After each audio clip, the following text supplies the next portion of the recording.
is brought to you by Head Start Basketball. Three things win here: team toughness and execution. And I think we've studied every conference championship team. They're always usually the best in those three areas. Whatever they're doing, it doesn't even matter style of play. It's just those elements. And so we're really focused on that.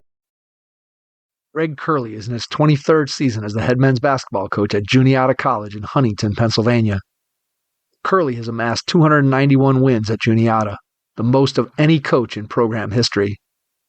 Curley's coaching career began in 1995 when he served as the graduate assistant coach at Allegheny College for the 1995-96 season. 1 year later, he became an assistant at Juniata for 3 seasons from August of 1996 to July of 1999. He left Juniata in July of 1999 to become the assistant men's basketball coach and head golf coach at Penn State-Behrend.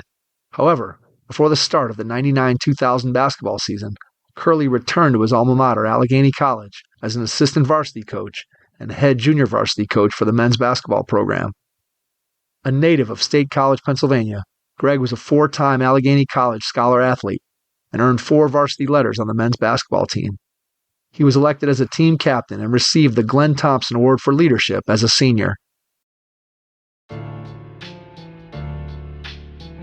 Hey Hoopheads, our partners and friends at Dr. Dish Basketball are here to help your team train bigger and better with exclusive Black Friday savings all month long. Now until November 30th, get $3,500 off the Dr. Dish CT Plus and experience firsthand what the ultimate training solution is all about. Learn more at drdishbasketball.com and follow their incredible content at Dr. Dish B-Ball on Twitter, Instagram, Facebook, and YouTube. Mention the Hoopheads podcast and save an extra $300 on the Dr. Dish Rebel, All-Star, and CT models. Those are some great deals, Hoopheads.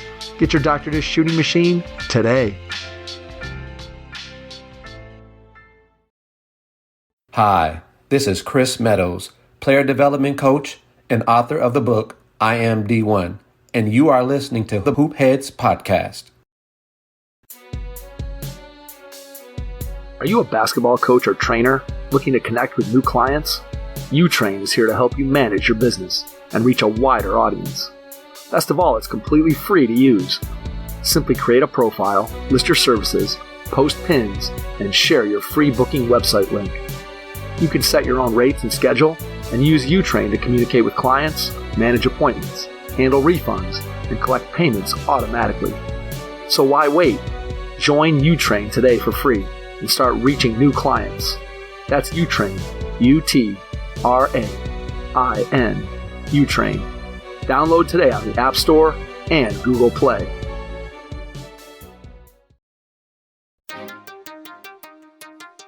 Prepare like the pros with the all-new Fast Draw and Fast Scout. Fast Draw has been the #1 play diagramming software for coaches for years. You'll quickly see why Fast Model Sports has the most compelling and intuitive basketball software out there. For a limited time, Fast Model is offering Hoopheads listeners 15% off Fast Draw and Fast Scout. Just use the code HHP15 at checkout to grab your discount, and you'll be on your way to more efficient game prep and improved communication with your team. Fast Model also has new coaching content every week on its blog, plus play and drill diagrams on its Playbank. Check out the links in the show notes for more. Fast Model Sports is the best in basketball. Grab a notebook and pen as you listen to this episode with Greg Curley, head men's basketball coach at Juniata College in the state of Pennsylvania. Hello and welcome to the Hoopheads podcast. It's Mike Klinzing here without my co-host Jason Suckle tonight, but I am pleased to welcome Greg Curley, head men's basketball coach at Juniata College. Greg, welcome to the Hoopheads pod. Hey, Mike, thanks for having me. Thrilled to have you on. Looking forward to diving into all the different things that you've been able to do in your career thus far. Let's go ahead and start by going back in time to when you were a kid. Tell me a little bit about some of the first experiences that you had with the game of basketball. Yeah, so I grew up in State College, Pennsylvania, obviously home of Penn State. And it was myself, and I have an older brother, Kevin, who's actually the head coach at McDaniel College. It's just the two of us. But my dad was the oldest of 6 boys, and and he grew up in State College as well. And he was a walk-on at Penn State for a couple years. So as far back as I can remember, we've been kind of attached to basketball. And Saturday afternoons for us at the time, we would go up to Rec Hall and watch practice. The guy, when we got a little older, Bruce Parkhill became the head coach at Penn State, and he was a State College native too, and actually grew up with my dad and my uncles. Going to gyms, going to games, we had season tickets, we'd go watch practices. I remember one time we got to go in the auxiliary gym, and my brother and I got to watch Penn State scrimmage William and Mary when Barry Parkhill was the coach there. So we just kind of always had a front row seat to it. As I said, my dad was the oldest of 6 boys. They were all – the youngest are only about 10 years older than my brother and I, so we grew up watching them play. My dad still played, so we would tag along with him when he'd go play pickup on the weekends, or he played kind of on a travel team for a while then too, and we're part of that. So it's always been a part of what we've done. We played basketball or played baseball, soccer, other sports, but always kind of came back to basketball. How did your dad influence you as a player as you started to get a little bit older and take the game more seriously? What did his influence mean to your career? Well, I think that he has 2 sons that wound up being college basketball coaches, kind of says it all. Now, he did not coach. He graduated from Penn State on a Saturday and started work there on a Monday. He was an accountant and worked in the business office and worked his way up. But he coached us, through biddy basketball in those days, did some of that. But the biggest thing for us was just, he took us to the gym all the time. It was kind of cool growing up at State College in those days. Before these days, you could get into any gym on campus. And I think at one count, there were like 36 hoops, indoor hoops, that we could access at Penn State's campus anytime we kind of wanted to. And you kind of grew up knowing how to walk to different gyms. My grandparents lived right across the street from Rec Hall. And so we could go there, ride our bike there, and then walk to the different gyms, see what was open and play. So it was, for a basketball person, you can't kind of grow up any better. But my dad's influence, he was a kind of a no-nonsense guy with it. The game's got to be played the right way. The harder you work, the more you get out of it. Growing up, again, the influence of like Coach Parkhill, Coach Achella, some other people. Those guys were coaches. It was slap the floor, get after it. Like there was no messing around. And so I think that's kind of influenced, both my brother and I are both really defensively focused. But we don't try to make the game too complicated. I think sometimes that happens. It's still kind of the same things that win. And I think that all comes from our dad. How do you compare and contrast the way that you grew up in the game compared to the way that the guys who play for you today grow up in the game? Just what do you see as being the pluses and minuses of sort of the 2 different systems that obviously things were a lot different when you and I were kids growing up? Yeah, it was funny. I was talking to my assistant about this yesterday. We've already started practice. We're actually in Canada right now, so we got to practice a little bit early. But I think now, guys are better now because of personal trainers, kind of the commitment to fitness. Like they're really great in the weight room. They're great at individual workouts. You can't get them to go any harder. They love that stuff. But I think the connection to just playing the game and just learning how to play, move the ball, play with other guys. Because the pickup world is gone, and just the chance to just go play. And I think when we came up, you had to kind of go do it on your own. And you had to decide to go do it on your own. I think the weight training, getting guys to do skill work, that was always the harder things with the guys I played with and the guys when we first started. But you could get them to play. They could play forever. And now we even have guys sometimes make comments, well, coach, pickup's not very good basketball. It's not very good. And it's like, oh, come on, man, because they're so used to always having a coach or somebody telling them where to go. I think they're obviously more skilled. They're way better with the ball probably. But I think the essence of the game is 5 guys playing together and really understanding how to play. And I am a bit afraid on where we go or where we're going that could get lost.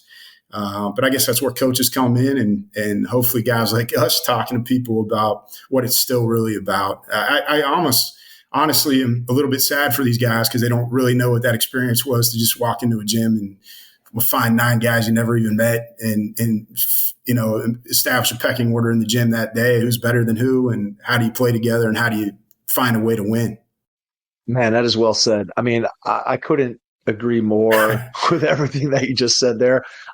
Especially when you said that you feel bad for your guys today. Like I say this all the time, that I feel bad for my own son. Like my son's a senior this year. And I look at the way that he came up, and I think about comparing and contrasting it to the way that I played. And to your point, I mean, I showed up at gyms, I showed up at playgrounds, I showed up wherever with sometimes a lot of guys I know, and sometimes very few guys that you know, and guys of all different ages from all different places and all over the world. And it's just like, I feel like that piece of it, as you said, learning the game and just kind of understanding how you make basketball work with different personalities and different people and different styles of play. And obviously you're not always finding the greatest games and the greatest players, but you can always figure out a way to make it beneficial and help yourself to get better. And kids today, when they grow up, and they are always playing in front of mom and dad, there always is a scoreboard, there's always a coach on the sideline. And I just think that something is lost. And I agree with you 100%. Players today are way more skilled. If you think back, I'm sure you can do the same thought exercise that I do, where you think about some of the players that played in high school that were the 11th, 12th, 13th man on high school teams when you and I were in high school. And I mean, those kids were, maybe they set screens, or maybe they're a rebounder, or maybe they were a football kid, but they had really no discernible basketball skill. And now you look at the 12th player on a high school team, and those kids can all handle the ball and they can all shoot, and you put them in a gym by themselves and they all look really good. And then you sometimes, I think, does that translate in the same way? And it's just, again, not necessarily better or worse, but I definitely feel bad that kids today don't get to experience that pickup basketball culture of me being a 14-year-old and kind of going up to the park and sitting down on the bench, and some guy who's 26 kind of putting his arm around me and saying, hey, this is kind of what it takes to be successful in the game. Kids don't have those same types of relationships that you and I were fortunate enough to have as part of that playground culture, which, as you said, is completely gone. I mean, even if you're a good high school or college player, I don't even know where you go to even find a pickup game that's worth playing in. Yeah. And I think the other thing that happens is the kind of the nature just even of individual training or being trained is the focus turns inward and what you do and how you play and how you fit. And, that's not what the game's really supposed to teach or what the game's about. And that disappoints me. I mean, I think we get, you can't play the game that way and be really successful. Or a few can play that way. Let's put it this way, unless you're exceptional. Right. If you're the exception to the rule, then you can kind of go about it what's best for you. But the whole point of the game is figuring out how you can contribute to the success of the group. And I think when the focus is about, well, I can do this, I can do that. And sometimes the kids are so skilled, but they're not athletic enough to apply it to a team concept. Mm-hmm. Yep. And there would be a better way to go about it. And that's, I think, created some challenges for coaches because it's really hard to convince anybody, well, I can do this and do that. But even in our day, it was hard to understand you weren't as athletic as somebody. If you're a competitor, you're not believing that, right? But I think as everybody kind of becomes more skilled, that separation, it's harder to come by, number one, and then it's probably less it's less likely somebody realizes where their limitations are. When you're playing against the cone, everybody can make a move, and exactly. And it doesn't fight back. And then when you get athletic guys, the game changes and it's about athleticism. It's about guys that can do that. But there's a place for those other guys. But, the art of setting a screen or playing defense or passing the ball or moving and finding an open guy or having great vision. Those are things that still to this day, those are what define our best players. And so, I think it's a little bit in danger, but I also give those guys credit. One of our guys that played for us is a high level trainer and does a lot of stuff, and their creativity is great. But I think the creativity that's put in the game is really from the trainers that come up with different moves, as opposed from guys watching the game, playing the game. And I think the art of pickup, you play in a bad pickup game and you're the best player. That's a different experience than when you play in a great pickup game and you're a worse player. Absolutely. And those things, I think those extremes really help you develop and get a sense of yourself and grow real confidence, because when you play the really good guys that you probably can't keep up with, there's ways you can be effective. And then when you play others, it's good to feel like you're dominant sometimes and you're really good. And when you're always with a coach, you're always in the role the coach wants. You're always doing what the coach wants. And I think it stifles some of the development at times too. So we try to, as much as we can, we try to enforce playing in the off season and get them to play. And we still make our guys, play to 7 and win or stay. And, Like you got to pick teams, and they resist it. They hate it. We want to get, hey man, this isn't about everybody playing right now. This is teaching some other things and some different kind of approaches to the game. How do you approach trying to, I don't want to say fix is the wrong word, but how do you approach trying to combat that in a practice setting? I mean, obviously in the off season, you kind of put kids in that environment that's, not the same as going to the playground, but they are playing pickup basketball, and there's things that they obviously have to do that you're not dictating to them. But how do you think about it in terms of in your formal practices, trying to instill that creativity and instill some of that competitiveness and those things that you and I learned on the playground? Well, I mean, I think you start there. I mean, I think you try to keep as many drills as competitive as you can. We tell the guys all the time, you got to establish your own pecking order. And with every team, every year, it gets reestablished. You don't just come back and slot yourself in. There's new guys coming in and guys that developed and got better. So I think creating competitive opportunities in practice are super important. We're still a motion team. There's not many of us left. And I mean a screen and cut, motion line, screen line. Like we're a pure motion team, play without the ball. So I think naturally with us, we're playing a ton of 2-on-2, 3-on-3, 2-on-1, 3-on-2, those kind of situations, down and man advantage situations. And I think that helps, right? And I think defensively, that's really where we hang our head too. Same thing, putting yourself in disadvantaged situations, trying to make it play through competitively. You got to get a certain number of stops, seeing different things. But it's a challenge. And then I think the other thing is just constant conversations with guys about the game and trying to identify what our culture and what we're going to be about. And here's how we see it. And here's why. And this is why the game is beneficial over time. No one remembers in 25 years how many points you scored, but they're going to know what kind of teammate you are or how you work with others, and trying to encourage you, and trying to, emphasize that stuff.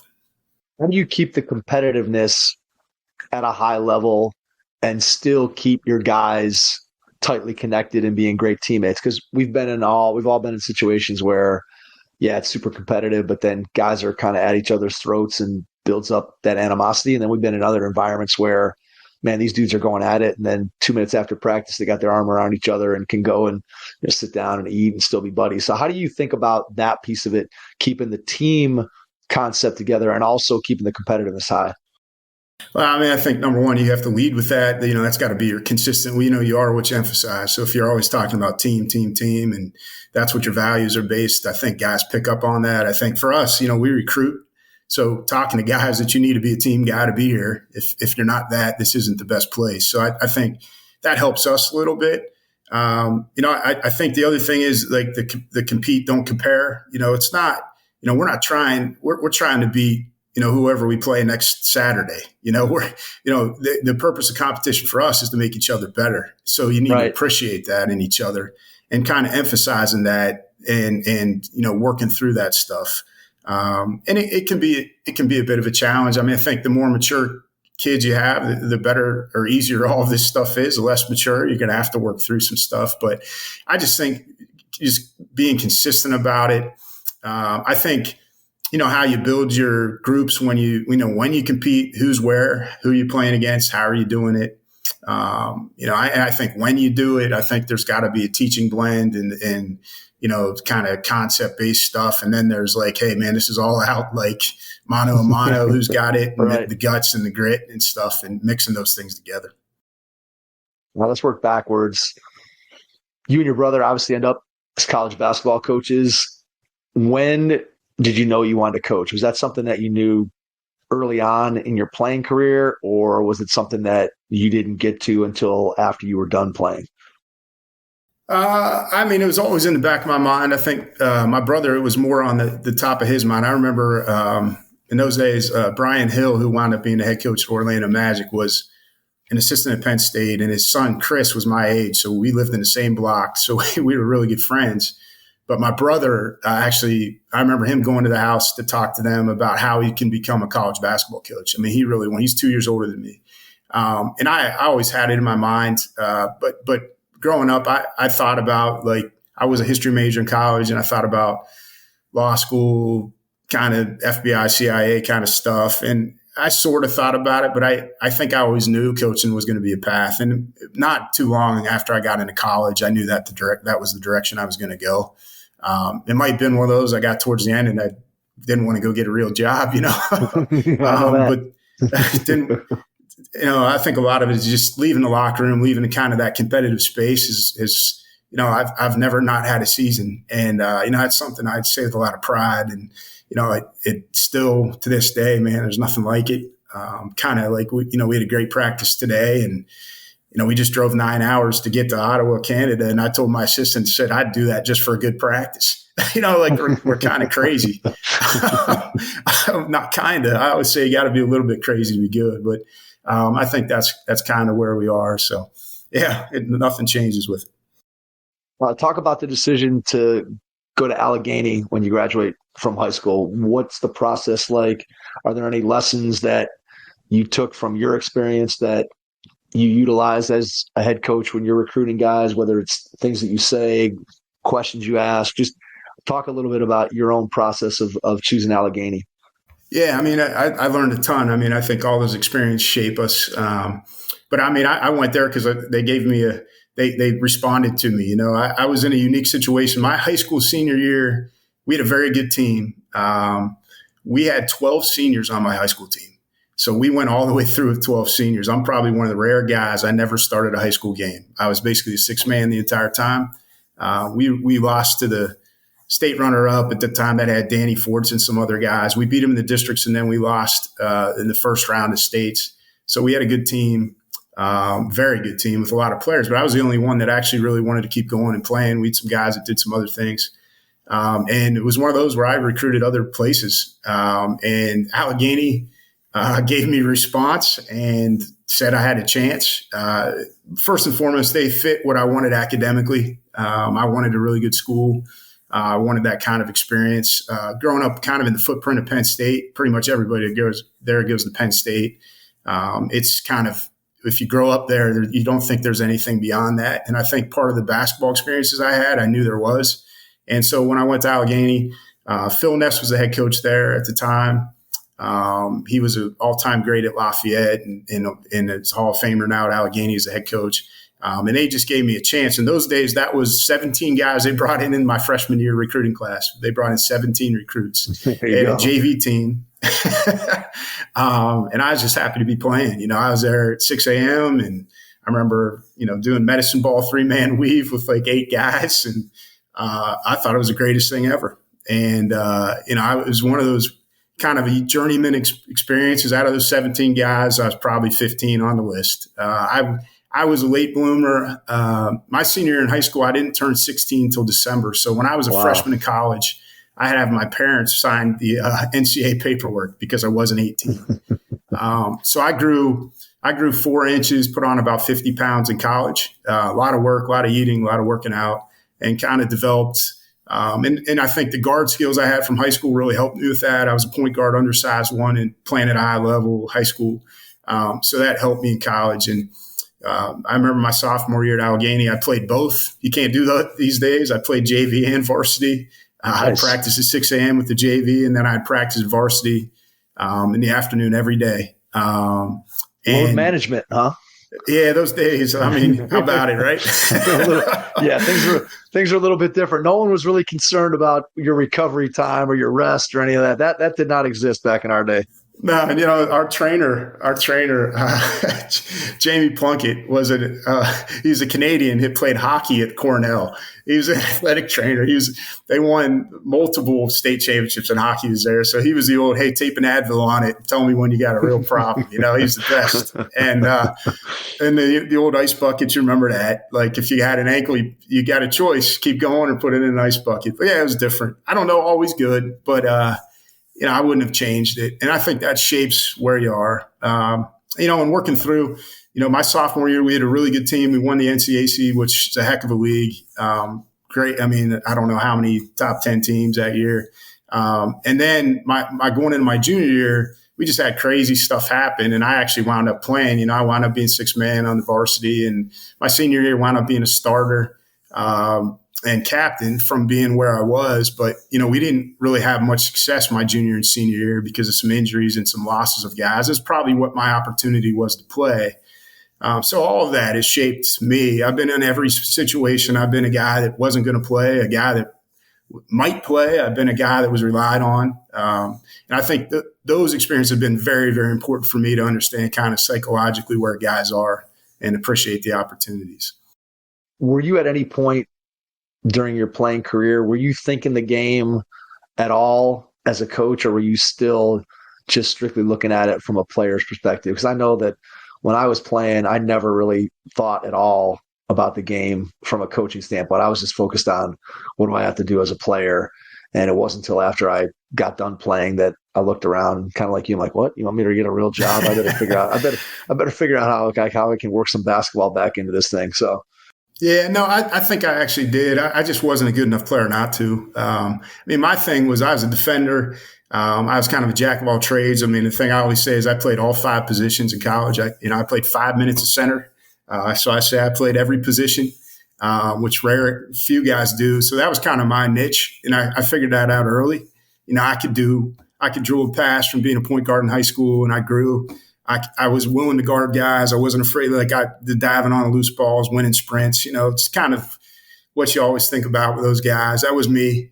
Embraced it. One of those guys probably worked like crazy, shot as many shots as any guy that could make them all, but probably wasn't going to in the game, even though I thought I would. Because I put the work in. And right. So I think I did. My senior year, really cool. My brother, 2 years older, he had started coaching, and he was a GA at Bethany, and we went down there and played them actually on my 21st birthday. So he was in college coaching. We beat him by 6. It was kind of a cool day. Nice. And he had just started. So like him being in coaching, that kind of like planted the seed that I was going to do it too. It's kind of something we've done all the way through, which has been really neat. This job at times can be pretty lonely. Right? Like it's hard. Not many people quite get it. Everybody thinks they do, right? But very few really understand. And so it's kind of cool to have somebody to go through with. And it's kind of always been that way with us. When you're younger, it's about chasing the next big job, or you might wind up here or there. You get a little older. It's just about how you're going to manage a team and have good practice and get through the next day, How much do you talk to your brother? Not as much as you might think.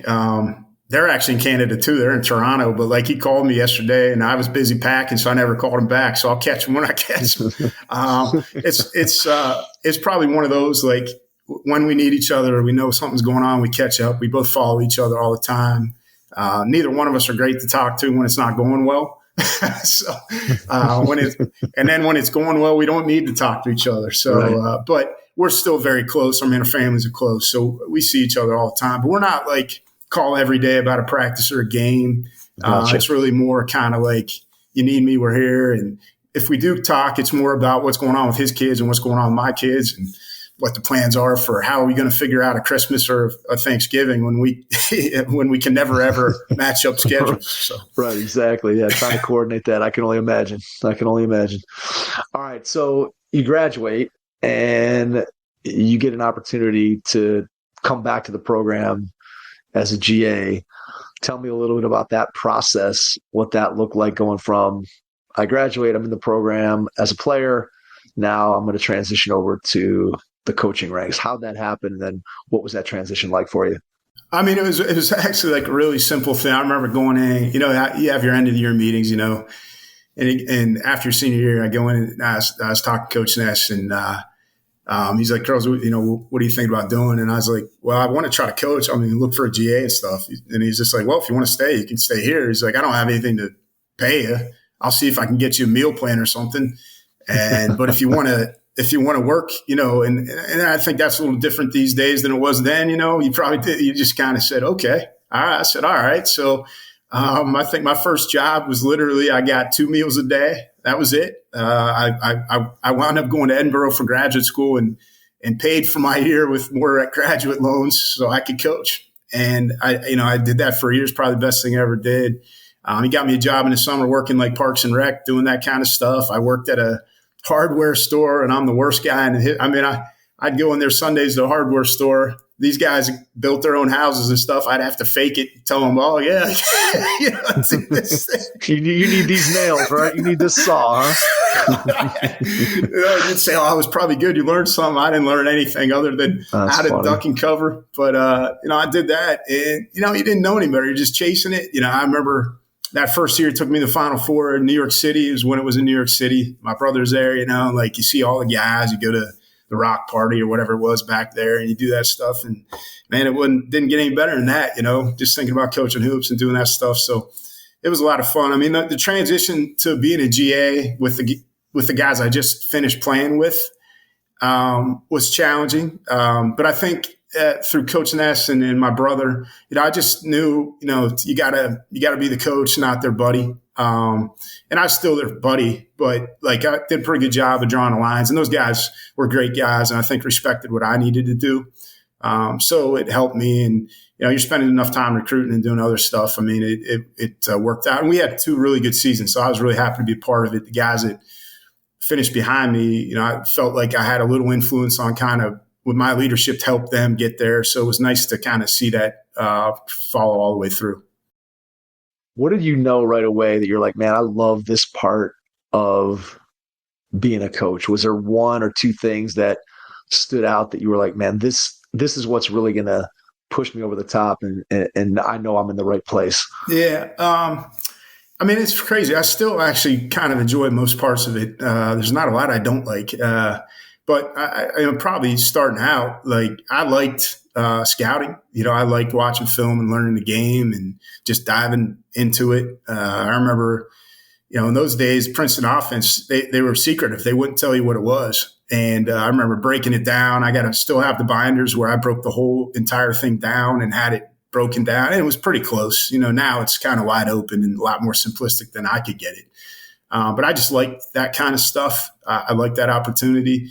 And then, the coaching, just being in the gym, working with guys. I think as a young assistant, I liked the individual work stuff just because it was a chance to kind of put your footprint on it. And coach was great. I was able to coach the JV team too. So I was doing my own practice plans right away. I saved those. I even used some of them when I first started coaching. So, back in those days, even now, especially at the Division III level, there's 1 or 2 of us, and you got to do everything, a little bit of everything. And I think that really prepares you. And I've been fortunate, the only things I really didn't like sometimes, like sometimes doing some of the travel stuff and those kind of things is a bit of a drag, but it's, nothing you can't really handle, to get to the other stuff. And there's still nothing like competing. There's nothing like being in a locker room, like in an intense game. And that kind of atmosphere, man, it doesn't get better than that. So after that season, you get an opportunity to maybe get a paycheck here, huh? Right. So, which is always a positive. So you're looking at any opportunity, I'm sure, that comes with a paycheck.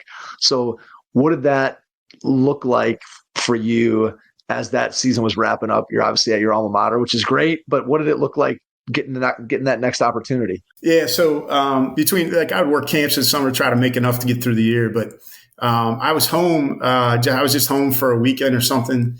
And I just, in those days, you looked in the paper and I saw they hired, or maybe in the old NCAA market or whatever, I saw Juniata hired a new head coach. And previously the coach had actually been a part-time high school teacher, and they went to a full-time coach. They sort of committed to it. And so I just called and said, hey, I saw you just got hired. Rick Ferry, who's now the head coach at Albright, who's had a great career. I just called him and said, hey, have you hired an assistant? And he's like, no, I don't have an assistant yet. And it was one of those, I got in the car, drove down that day. And within 2 days I had the job, and it was a big pay raise. I think I made $3,000, but I was an RD of a dorm. So I got full meals and I got room and board. So honestly, it was, hey man, nothing like it. It was a good deal. And so I got to, that was a cool opportunity because we inherited a team that was not good at all. And the first year that we were there, we were 3-21 and really struggled. But the 3 games we won, I can remember a lot of them, and those kids really worked hard. But we were just so far behind our league. It was a good league, and we had part-time coaches for 20 years when everybody else had full-time coaches. So there was just a lot of work to do. But that was the same thing. It was Rick's first head job. my first kind of assistant away from Allegheny. So again, I had a chance to do everything, literally everything. I was involved with like, what are we going to run? How are we going to do this? We had to go recruit everywhere all the time. I remember those days when Rick did it, like I had to wear a shirt and tie or a shirt, tie, and a jacket to go recruit at high school games. And that doesn't happen very often. So I'm a 22-year-old guy rolling in there and all my other coaching buddies are laughing at me. But that's what you did back then. And you try to get players. And, so it really, really helped a lot. And a lot of the connections with guys I met then that played at Juniata, I still have. My assistant now, Nick Hager, his older brother was one of our first recruits out of that group because he was from near Allegheny. His mom was an assistant AD there. So it's kind of a full circle deal, but it was a really, really, really good experience to be a part of kind of building a program again. And I had a chance to see probably what I'd do and what I wouldn't do if I had an opportunity to walk into that job. And eventually, sure enough, down the road, it became an opportunity that really helped, I think, us kind of jumpstart what we're doing here. What do you think was the key to getting that thing started? And then you mentioned something that maybe you wouldn't do. So what's one or two things that you knew you were going to do as a result of that experience? And maybe one thing that if you had it to do over again, when you look back, maybe wasn't the best thing to do, or maybe it was something that didn't work as well as you hoped? Yeah. I think when I came in, the first thing we did is we just wanted to identify and, establish an identity. And our whole thing was, hardest working team in basketball is our catchphrase. And it was the old, a little bit of James Brown, but a lot of it was just, we're going to deserve the win, whether we can or can't. I don't know. We have enough kind of, we didn't have kind of the horses in the barn to probably win a ton, but we just wanted to establish kind of an identity. And I thought that was probably the best thing we did from day one. Like, this is who we're going to be. Like, we're going to work the hardest. Whether we literally could do that or not, we were going to feel like no one outworked us and we deserved the win. I think that was a really good thing. I think with that a little bit, you push, you drive, you're young, you're going after it. I think that was a mistake. I think the one area that the real growth took place for us was really kind of settling down into who and what we were going to be from an X and O standpoint, and kind of sticking with what we were going to be and understanding, like, evolving. It doesn't mean wholesale change with that or trying everything everybody under the sun did. It's just adjusting and just constantly adjusting, but still having a base set of values and core. That it wasn't that I didn't know we needed that early. It's just that you're young and you don't know what those things are, right? Like, I got binders full of stuff that I wanted to do. And you go through all those things and you realize, nope, yep. And I think that's just time, and that's just working through it. All right. So you're there at Juniata for 3 years as an assistant, and then you get an opportunity to go to Penn State-Behrend. How did you find out about that opportunity? What was the interview process like? What do you remember about that transition? Yeah, that was interesting. So I knew Coach Nyland from my time at Allegheny. He had just, I believe it's 30 years later now, but he had just come in to Behrend at that time, played against him. My brother knew him, obviously, because he was in kind of the Division III circuit in that world too. And when I was my second or third year at Juniata, I kept looking for jobs like most assistants do. And I actually called Coach Nyland about an assistant job in Lemoyne because my brother was an assistant at Colgate. And Dave Paulson was up there then, and I was trying to look at the Lemoyne job, but it was another job that paid $2,000, and I was just like, I don't know, I can't keep doing it. Like, eventually, you got to get a job, exactly. Right? Yep, so I interviewed for the job at Lemoyne, and was fortunate enough to be offered it, but I just literally ran out. I was like, I don't know that I can keep doing this. And I think all of us that have been in this, a lot of times, my brother and I always tell guys, young guys, our best advice is just do this long enough to where you don't have another choice to do anything else. Like, you get 5 or 6 years in, you have no other skills, you got to make it. Like, that's exactly part of the deal. But so in the course of that happening, Coach Nyland's assistant left right when that happened. And his job was a better situation. It was more financially secure. It still wasn't great, but it was a piece together, $11,000, $12,000. And the big thing is either one of those guys, playing, working for Coach Paulson or working for Coach Nyland, I just knew what I was going to learn and how great those guys were going to be. Behrend one was a better situation, more secure for me. And I was like, I can make it another couple years if I take this one. That was really the crux of the choice. That was it. And so I went there, and as luck would have it, within 3 months, the assistant job at Allegheny opened again, and that was a full-time job. And it was full-time with benefits. It was, it was a real job. And God bless Coach Nyland. It was a really tough choice for me. Do I stay? Do I do it? And Coach Ness was great about it too. And a lot of the mentors I talked to, and I think collectively everyone understood, like, hey, the opportunity you had there is great. You don't want to let anybody down, but that's not going to buy a loaf of bread. If you're going to do this, you got to do it. And so after 3 months, I never even got to practice with Coach Nyland, which was tough. And we still have a great relationship, and I appreciate that from him. That tells you what kind of man he is and what kind of coach. I wound up going back to Allegheny for Coach. Part of it was my alma mater. Part of it was my coach. A lot of it was just I had to make a life. And it was a good decision for me. It was a great decision in terms of it's kept me in it this long, And if not, I don't know if it would have. And so went back to Allegheny for a few more years with Coach Ness. And, I had other experiences, was able to bring that to our program there. And then after a couple of years, Rick wound up leaving Juniata, and I was fortunate enough at 26 to wind up getting the head coaching job at Juniata. What kind of questions do you remember them asking you? Obviously, it's going to be your first head coaching job, so they're going to vet you pretty strongly. What do you remember about what they asked you? Yeah, the standard ones, like program philosophy. What's your program philosophy? What's your, it might have been like a scenario like this happens. What's your philosophy on discipline? How would you approach it? What's not too much, the strengths and weaknesses, not so much, but roundabout ways. What would we see if we watched Juniata play under your leadership? What makes a good coach? Those kind of things. I was really fortunate at Juniata at the time. Larry Bach, who is the all-time winningest volleyball coach at any level, Division I, II, or III, was the volleyball coach there. And he just really got it. He understood how to win. He still has the best NCAA record in history. They did not lose a conference match in 30 years of any kind. And so like his consistency and how to do it. And he really, really got it. He was a Penn State guy. I played baseball there. So like there's a lot of connections there. So I going back to it, the hardest part was actually the players, because I'd recruited the guys that were still there, but then there were two assistants in between, and they were trying to get the job too, right? So it was a unique situation, and going in and interviewing those guys, as the assistant that I was, and now trying to be a head coach was unique because I was still young. I was 26, going on 27. You think you know it, and so that was interesting.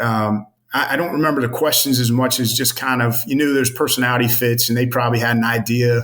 And I was open with them, what you saw me as an assistant, this may not be the way we go, like I'm going to be a head coach.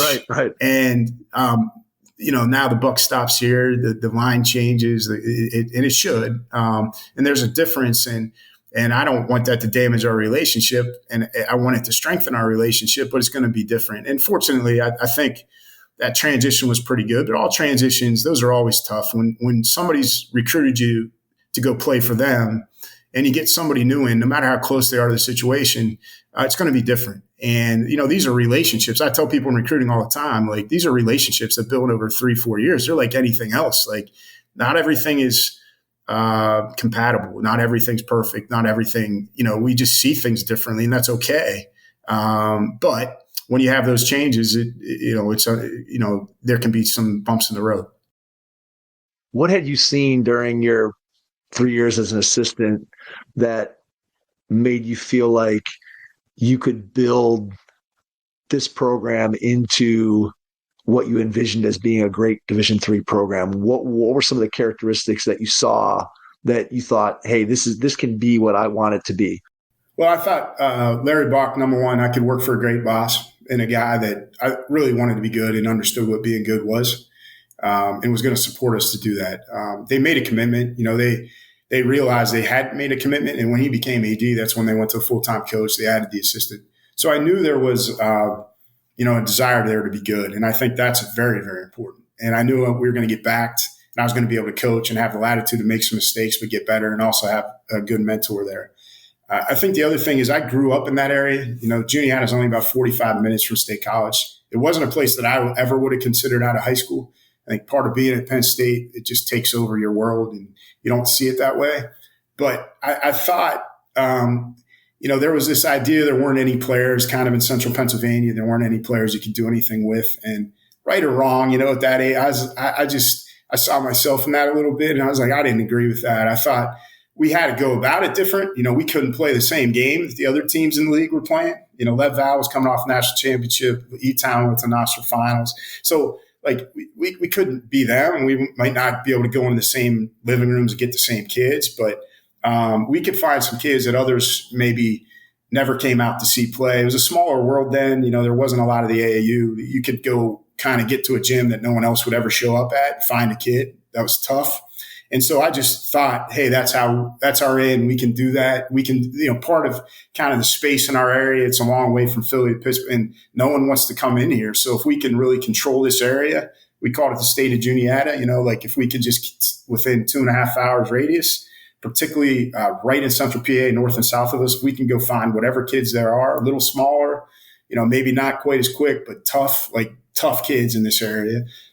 We could just build a brand based on that, which also led itself in the hardest working team and kind of our approach to defense and those kind of things, and just try to find an identity that we played to, that we'd have a chance to improve.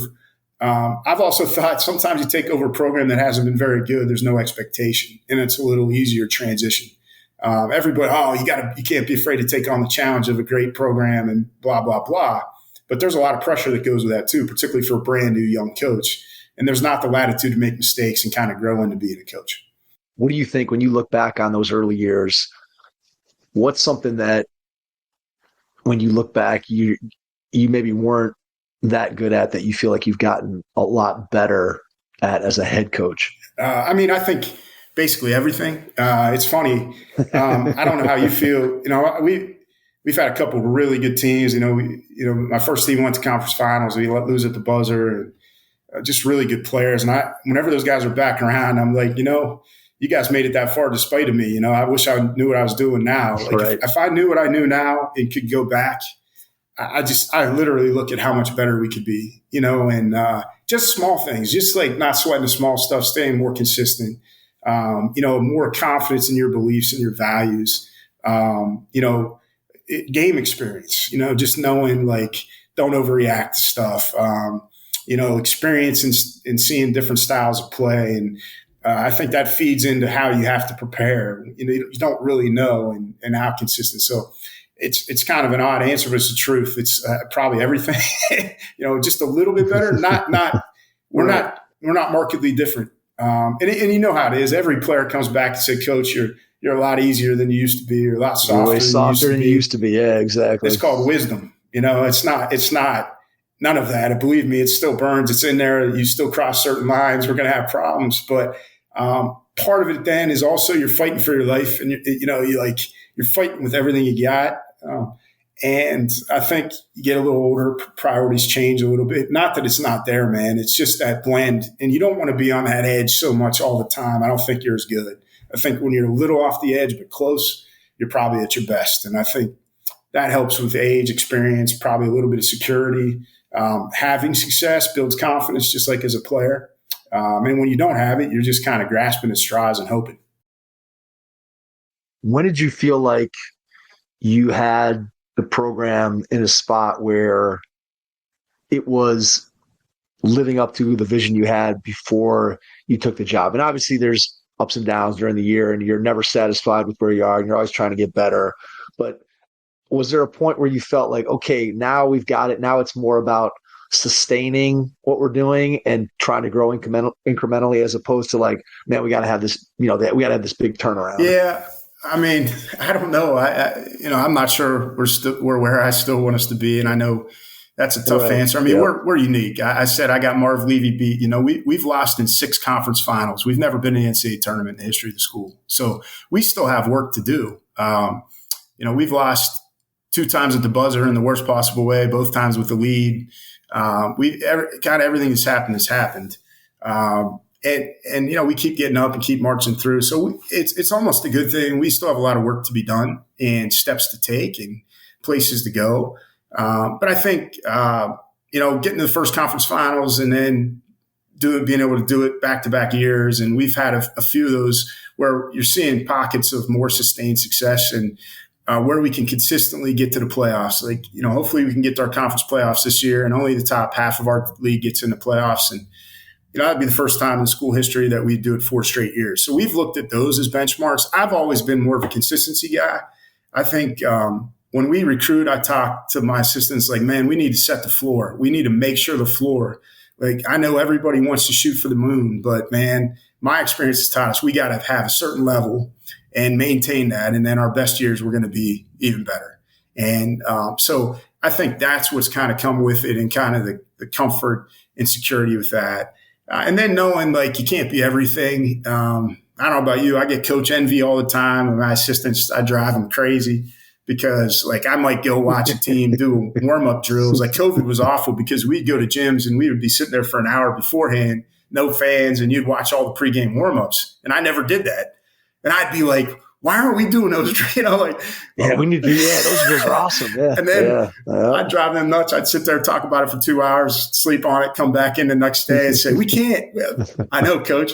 And so I'm still in that place, like constantly curious, always thinking there's a better way, like honestly impressed with kind of the creativity of a lot of the younger coaches and kind of what I call their daring. They're not afraid and they're going to go after things. And, I think that keeps us on our toes. So we're always moving forward, never satisfied. I'm as nervous today to start our season. We got our first exhibition game tomorrow, and I have no idea what kind of team we're going to have, and everybody, oh, coach, you got to know. You've seen – I have no idea. Like there's too many pieces that go into it, and it's really more about a million small choices that all the guys need to make every day. And you can't ever take those for granted. You got to keep working at them. And I think that's kind of the art of staying consistent in coaching and sticking around, is not sliding into, oh, this will just work out. I do think there's some places that can happen. I think you can just amass enough talent to be all right. But this is not one of those. We're always as close to the top as we are the bottom in our league. And it's one of the things we recruit to, we talk about as a team, that never forget that. We're just as close to the bottom all the time. And so don't think the bottom's so bad. Don't think you're so much better than that. But we're just as close to the top. So don't be intimidated by that. Just be the best we can be. Stay focused on it. Keep working. Your first impression is everything when applying for a new coaching job. A professional coaching portfolio is the tool that highlights your coaching achievements and philosophies, and most of all, helps separate you and your abilities from the other applicants. The Coaching Portfolio Guide is an instructional, membership-based website that helps you develop a personalized portfolio. Each section of the Portfolio Guide provides detailed instructions on how to organize your portfolio in a professional manner. The guide also provides sample documents for each section of your portfolio that you can copy, modify, and add to your personal portfolio. As a Hoopheads Pod listener, you can get your Coaching Portfolio Guide for just $25. Visit coachingportfolioguide.com/hoopheads to learn more. Where do you go to learn? What are you looking at? Do you go to other Division III schools that you're watching when you're watching film? Are you going to watching other levels of college basketball? Do you watch any NBA stuff to pick things up? Just where do you go to learn, to try to pick up new things that you can kind of add to what you guys do? Well, a little bit of everything, right? Just always having your phone, or it used to be a notepad next to the bed, taking notes, but now it's probably more phone. The world has changed with that. You remember how it is. There's so much more access to information now. It's crazy. It's almost too much sometimes. There's only so many ways to do it. You can't do it all the ways. You got to pick and decide. And I think that's a major mistake of, and I had that. So a mix of all those. I've also, I think a lot of coaching is more about, relationship and team building. I think you get into it long enough, you probably have your philosophy on how to play. You probably know how you want to do that. Now it's about getting better in all the other spaces. I spent 11 years as the AD here as well. That's probably the biggest learning experience I ever had. Just exposure to so many people, so many different coaches, administrators, people in other leadership roles, for good and bad. So I just look at basically everything as a growth opportunity. I think hiring assistants that'll challenge you.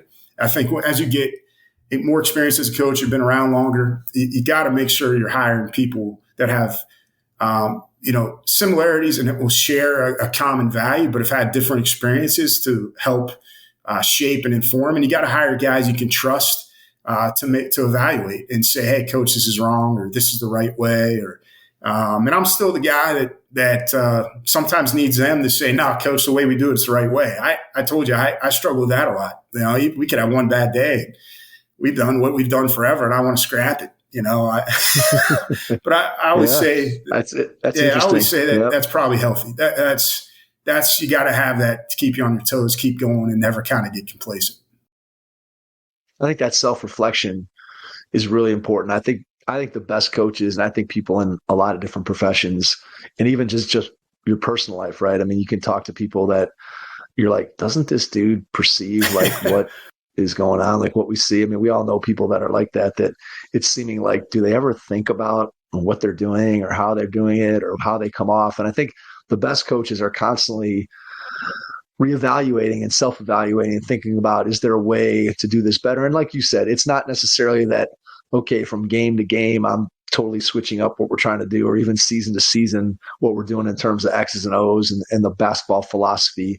But it's more just, I think, in those margins, right, where you're looking and say, okay, could we do this better? Could we gain a little bit of an advantage here? How could we tweak the design of practice and this drill to make it just a little bit more effective? And I think the best coaches that I've been around, that's what they do. I mean, they just are always thinking about, how can I get better at what we're doing to make my team better and make my players better and build those relationships and the culture and all that stuff? It just feels like you have to self-reflect in order to get there. Yeah, I mean, I think this whole thing is kind of the art of taking the complex and making it real simple. I mean, I think, I listen to every podcast. I used to read every book. I don't read. I unfortunately don't read as much and should, because of just the way things are delivered now. So now I've listened to your podcast, listen to every other podcast. And I really have always just tried to listen to coaches of all sports and listen to because I think the art of it is, it's never what we know, it's what we can communicate to them. And, I probably reflect more on like a conversation I had with a guy, or how I interacted at practice and how could I do that better.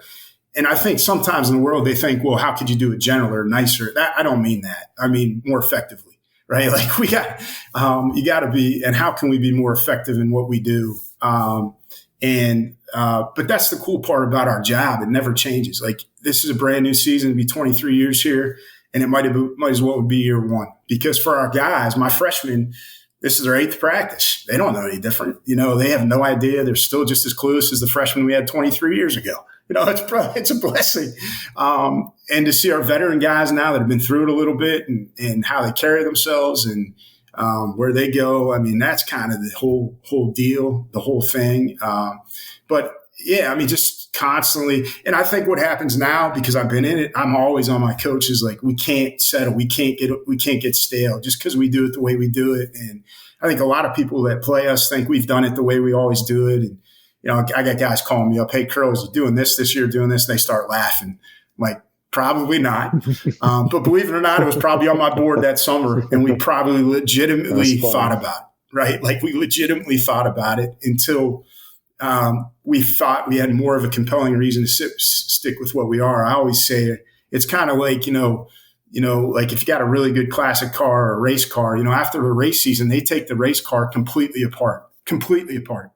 And then they put it back together. It might wind up being the same car. It might be almost exactly the same car, but they've gone through the work, right, of taking it apart and deciding if that's how they want to put it together. They might change 2 or 3 parts to make it a bit faster. They might overhaul the entire thing. And so we have never stopped with that process, and I don't think we will. That's probably what I really enjoy now more than anything. But I think that's really important for everybody to do.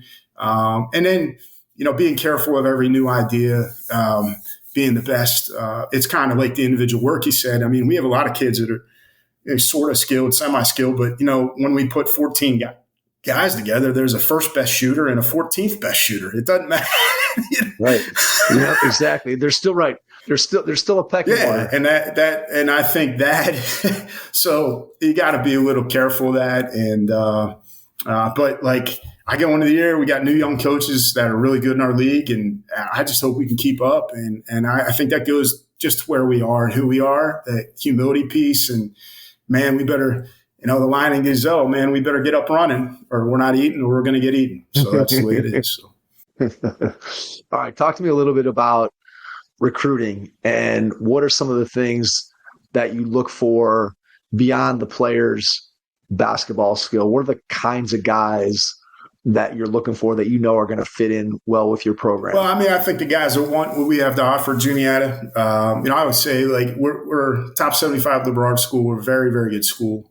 We're located in central Pennsylvania, Huntingdon, PA. So, I mean, it's kind of a place where we get guys that I think are serious about what they're doing, but they don't take themselves too serious. I mean, I think there's just the humility of going there.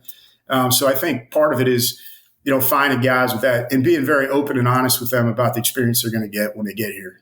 We tell the guys it takes three things to play here. And one, you got to really love what you're doing. You got to love the game. And it's not just like everybody likes to shoot around, but we're kind of the game and the competitiveness meet, and kind of that grind and that kind of everyday grit. Like you got to love that or you're not going to be happy. I think you got to love being a part of a team and you got to be a team guy.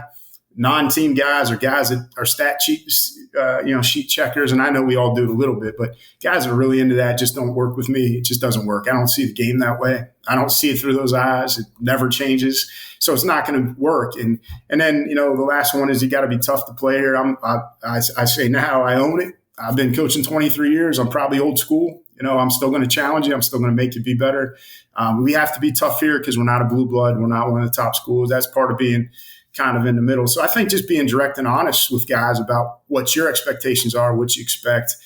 I think being someplace for a long time, I think helps guys make good decisions about you. I think that may be more what it is. I think we get guys that make better decisions that come to us because there's more information on us and what you see is what you're going to get. So I think that helps guys soon, cut bait sooner. No way am I going there. I don't want to be there. There's a better option for me. And I think there's also that comfort. Like we tell guys, I think there's a place for everybody. I really do. I think everybody can be successful. And I don't think that takes away from us having a great product either if they go somewhere else. I think the big thing is get a group of guys that want to be in the gym together and at least have that starting point and then realize that the roller coaster makes the ride, the ups and downs, the twists and turns, the days you don't want to do this anymore, the days you want to give it up. But then the days you never want it to end. That's the whole idea. That's what the experience is supposed to be. And trying to get guys to understand that this isn't going to be rainbows and lollipops every day, and nor should it be if we're doing things the right way. When you think about the environments that you recruit in, do you think about high school environments versus AAU environments any differently in terms of how you evaluate kids? Do you have a preference of one over the other when you're trying to take a look at a kid and see whether they're going to be a good fit? Are you looking for different things in a kid's high school with their high school team versus their AAU team? Just how do you think about those two arenas? Yeah, I mean, I think a little bit for us is it's probably the level of the high school. So one of the things about it around us is we have a lot of small high schools. So like single A, double A in Pennsylvania is the lowest level, or smallest level, squad size. What we found is, and we can get in early, particularly we access a lot of those guys. What you find with those guys, the really most talented guys, they're just better. They might be the best kid in their town since they're in 8th grade, And so I think sometimes they have kind of holes in their game that you don't even see till you get them because they just haven't been challenged in the same way. So I think we've got to be really intentional about that. So we want to see probably those guys in different AAU situations with some better AAU teams if they have access to that, to see them against better, more complete players. Whereas like if we're going with our other guys that are at big high schools, 6A high schools around here, those things, I just think those guys, there's more competition. Their game's more complete and it translates more directly when they come as freshmen. And so I think it's a little bit of a blend. So if we see those kids, we feel better about what we're seeing. The other guys, we want them because that's been an edge for us. What those guys often bring is a confidence. They've been the man. They know how to be the man. They know how to win games. And sometimes you get a kid from a 6A high school that was their 6th guy, or 5th guy. who doesn't know what it means to actually carry the load and have to be on every day. And that's a different transition. So I think trying to see them in different environments as much as possible, trying to understand and meet them where they are, like what's their background and where it is. And I think that's the other thing, experience we have experience to play on here with just kind of, knowing a feel like, hey, this academic profile, what they're interested in studying, meeting the family, this is going to be a really good fit. Like I said, if guys come at it a different way, we're going to play defense here. The only score we care about is the final one.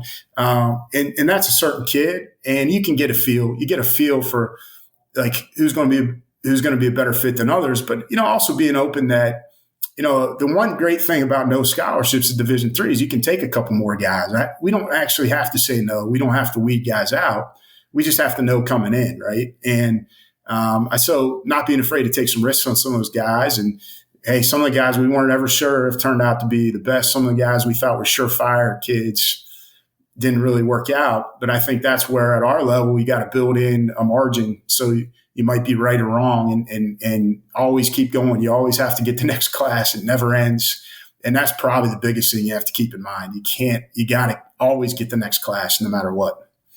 When you look back retrospectively, obviously it's hard in the moment to identify in a kid, as you said, there's some hits, there's some misses, and you can think a kid's going to be great and ends up not being so. And you can think a kid's going to be, maybe. And then that kid ends up being one of your better players. But when you look back at the guys who have had the most success in your program, what are the characteristics of those guys that have been the most successful players that have come through your program? I think it's their everyday approach. They're always the most low maintenance guys. They're just the guys that come and go to work, get it, take coach and listen, and it never feels hard, right? It's like any relationship. It's like, putting on a glove, it fits like a glove. It just works from day one.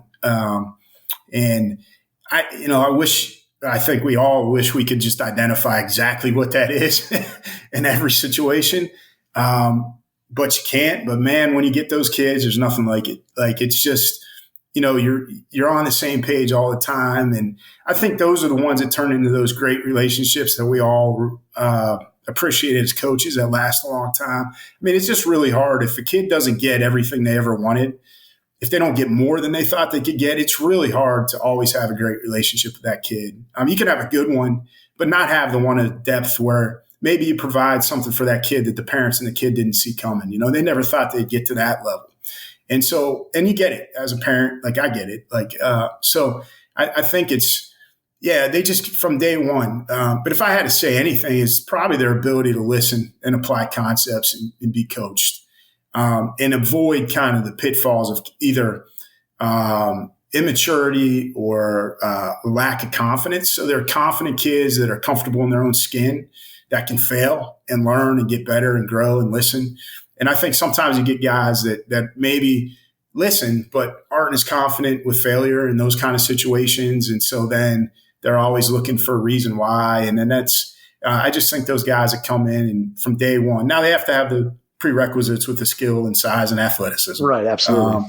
But even some of those guys that don't quite have that, have a little less, but just have that sense of self, like confidence they're okay. They know there's better players out there, but they don't care. They can be a good one. Those guys are, those are your leaders. Those are your guys that make an impact on the overall success of the team. I think otherwise the pieces don't change a whole lot, right? It's those guys that and if you get a collection of those guys, that's when you really have good. It's great. And trying to identify as many of those guys as you can get. What have you guys done with your 8 days? Well, because we went to Canada this year, we got 10 extra practices too. But nice. So we got to be careful about making the season too long. So that's the other thing now, So, but the 8 practices, we've really tried to do more kind of concept stuff. We've not done as much of the skill stuff. We've asked guys to do that on their own, but we've tried to do more defensive and offensive concept to try to get big picture in so that they have context for the small stuff that we do when we get into it. So when we can go more live. Now, we haven't done any – in those 8 practices, we didn't do any live stuff at all.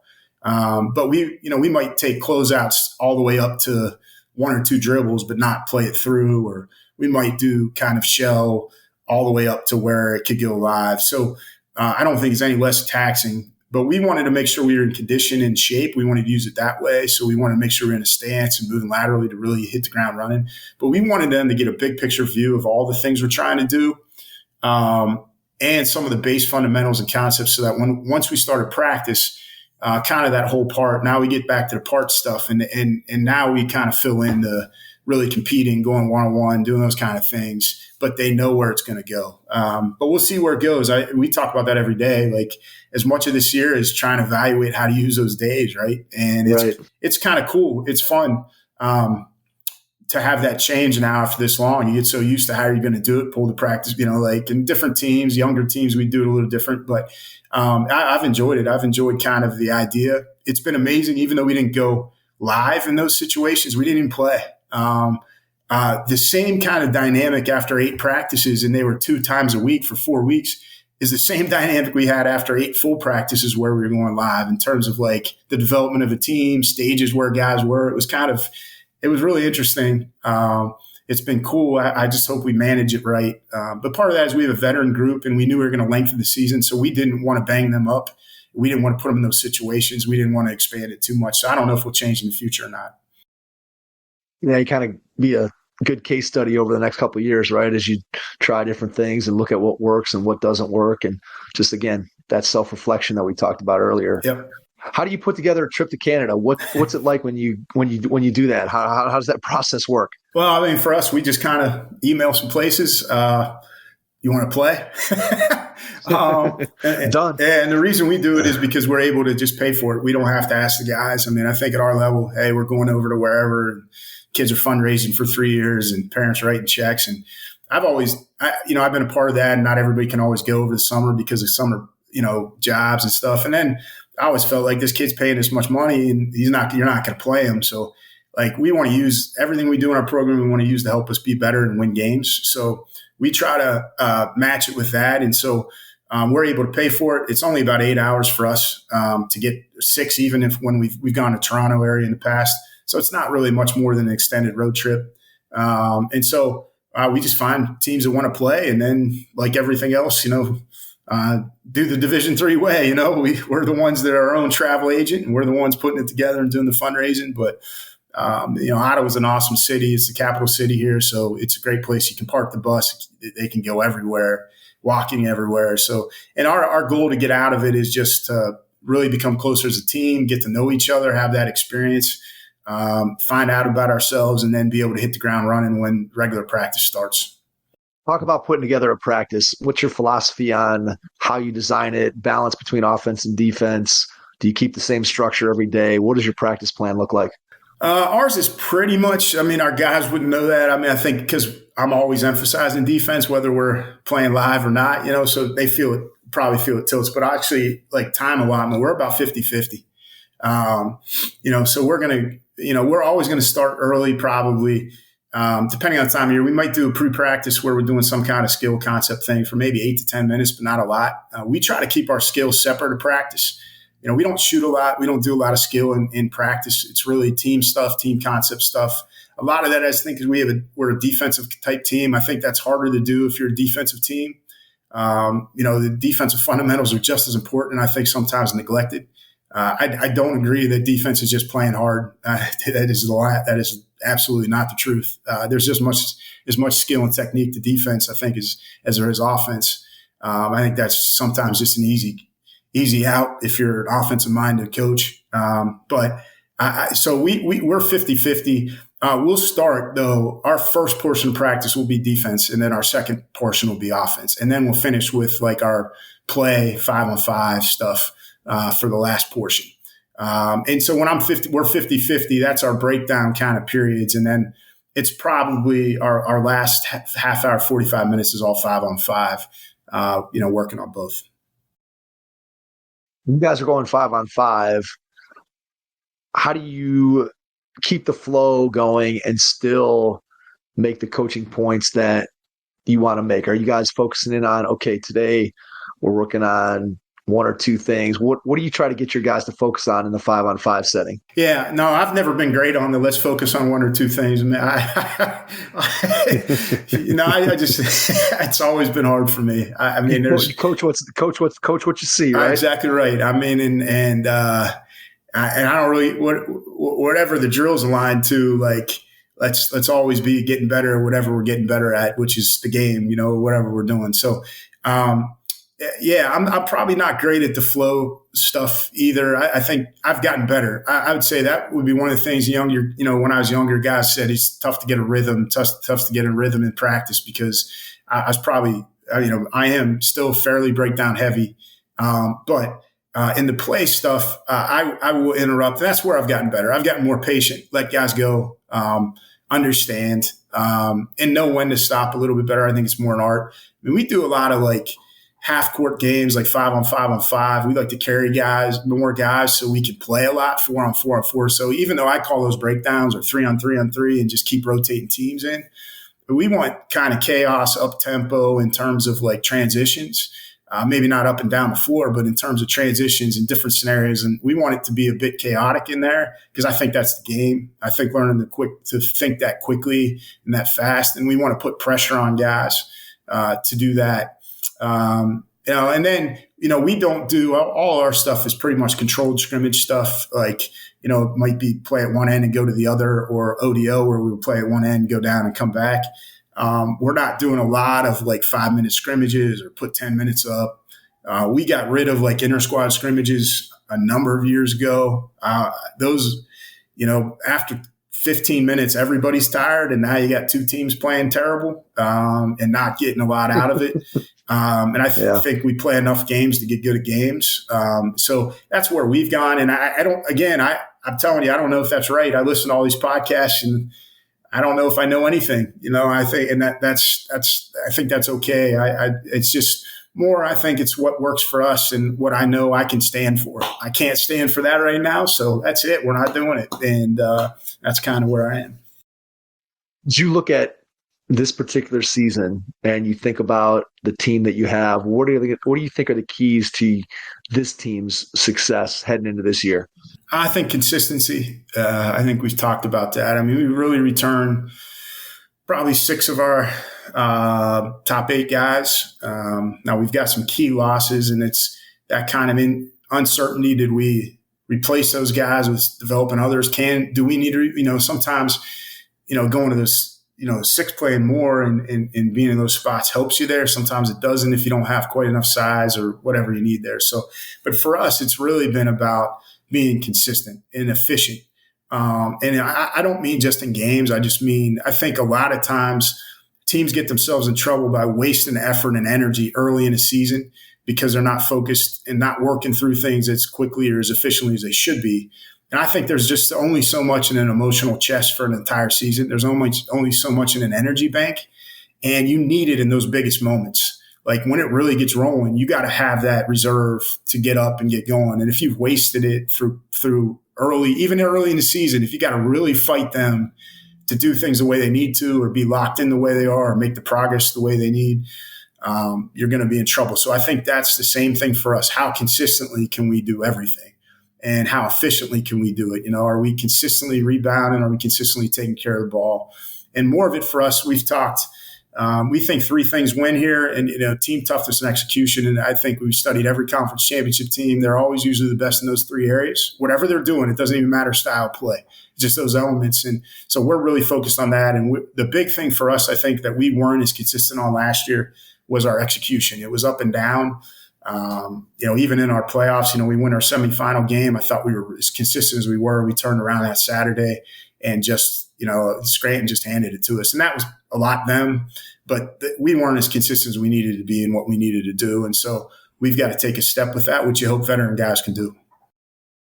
Well, I'm sure that getting your guys together to do this preseason trip, I'm sure is going to be tremendously valuable, just in terms of, again, that extra practice time that you guys were able to get, and then getting on the road. I know that whether you're a player or as a coach, I think that going on the road always tends to bring teams together. Yeah, no, I think anytime you just get in a bus and getting off rest stops or going here and just downtime, to see each other in a different light. It's just really hard, when you really get rolling into games. I think that's been the blessing now of these 8 practices too. There's just a different sense of pressure than when you're going live from the 15th, and you got to get it going and you got to make lineup decisions. And, I think just being in those situations, but it's like everything, we got to use it the right way. If we miss that opportunity right now, then it's going to cost us. And so trying to get guys really focused on that. You got to take advantage of every opportunity. And, young guys, they don't see a practice on April whatever or October whatever as an opportunity. But man, it is. It is. And the longer you do it, you know that's probably more valuable sometimes than some other things. And really getting guys locked in on that stuff. And I got a really good group of guys. And more of it is not for me, it's for them. They got we got 8 seniors.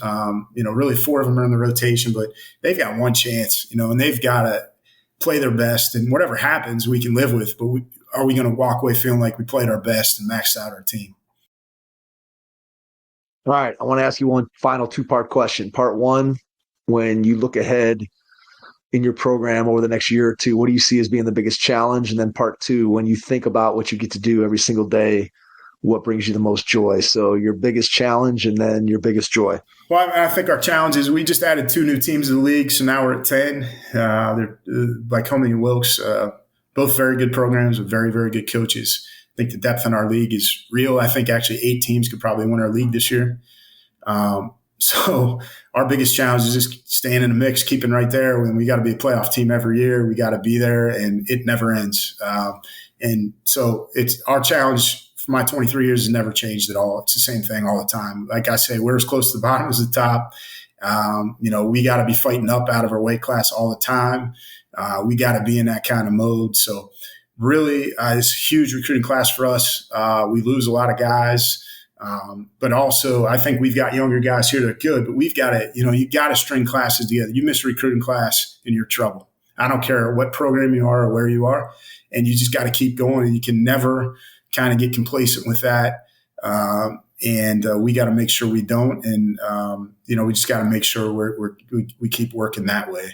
Biggest joy. Yeah. I mean, it's cool for me now. Like, our kids are 6 and 9, a little later to life to have kids, but having them around the gym and being around the team, the first Tuesday we did a skill workout. I had to get them out of school because we didn't have a choice. They're in there rebounding for our guys. And, that kind of connection and kind of the full circle nature of this is really cool about, my 6-year-old loves hoops. My 9-year-old daughter loves hoops, and seeing what they're in love with about the game that I still love. That it's still the same thing. Seeing our freshmen come in and kind of have the same sense of joy about playing. And, it's the greatest thing about being on a college campus, right? They never get any older, and they still look at life the same way. They still do the same dumb stuff, but they do it, with a joy and kind of an innocence that, man, if you can't get excited by that stuff, or your first game or your first competition, or seeing them play for the first time tomorrow night, I mean, I just still love the whole thing. That being said, man, I still like winning the best of all. So, like going in, putting all the work in and walking out of there feeling like you put it together. Unless you really do it, man, you don't have any idea. So hopefully we get enough of those this year. You never know. That's why we got to keep working and give ourselves the best shot. Absolutely. Well said.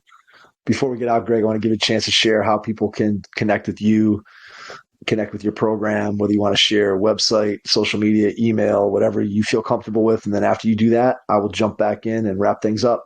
Yeah, I mean, obviously our website, www.juniatasports.net or www.juniata.edu. My email, Curley, GCURLEYG@juniata.edu. I'm also on Instagram, Twitter. Those are 2 easy ways to get a hold of us. And you can also just give me a phone call. So, Greg, cannot thank you enough for taking the time out of your schedule. A lot of fun, man. A lot of fun on this episode. To everyone out there, thanks for listening, and we will catch you on our next episode. Thanks. Thanks for listening to the Hoop Heads podcast, presented by Head Start Basketball.